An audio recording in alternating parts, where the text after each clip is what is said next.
بسم اللہ الرحمن الرحیم۔ فضیل ابن عیاض ایک عورت پر عاشق ہوا۔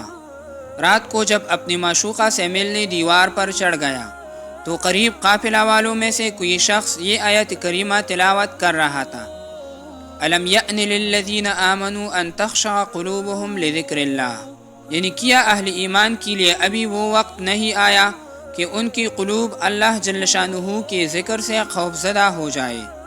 اس آیت کا حضرت فضیل کے دل پر ایسا اثر ہوا کہ کسی نے تیر مارا ہو، اور آپ نے اظہار تعصب کرتے ہوئے کہا کہ یہ غارت گری کا کھیل کب تک جاری رہے گا، کہ اب وہ وقت آ چکا ہے کہ ہم اللہ جل شانہ کی راہ میں نکل پڑے۔ یہ کہتے ہوئے زار و قطار روئے، اور اس کے بعد مشغول ذکر و ریاضت ہو گئے اور ایک صحرا میں جا نکلے جہاں ایک قافلہ پڑاؤ ڈالا ہوا تھا۔ اہل قافلہ میں سے کوئی کہہ رہا تھا کہ فضیل ڈاکے ڈالتا ہے، ہمیں اپنا راستہ تبدیل کر دینا چاہیے۔ یہ سن کر آپ نے کہا کہ اب بالکل بے فکر ہو جاؤ، کیونکہ میں نے رہزنی سے توبہ کر لی ہے۔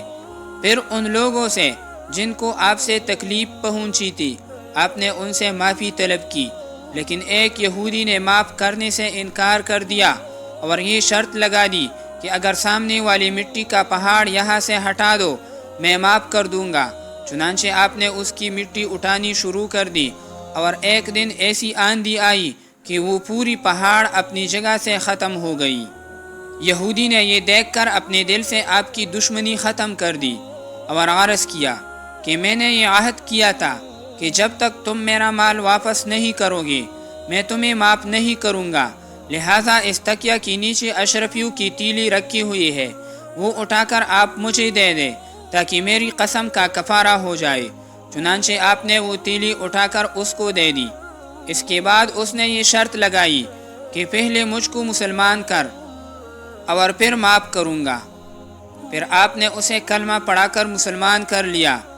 پھر اس نے بتایا کہ میرے مسلمان ہونے کی وجہ یہ تھی کہ میں نے تورات میں پڑھا تھا کہ اگر صدق دل سے تائب ہونے والا خاک کو ہاتھ لگا دیتا ہے تو وہ سونا بن جاتی ہے، لیکن مجھے اس بات پر یقین نہیں تھا، اور آج جب کہ میری تیلی میں مٹی بری ہوئی تھی اور آپ نے مجھ کو دے دی تو واقعی اس میں سونا نکلا، اور مجھے یقین ہو گیا کہ آپ کا مذہب سچا ہے۔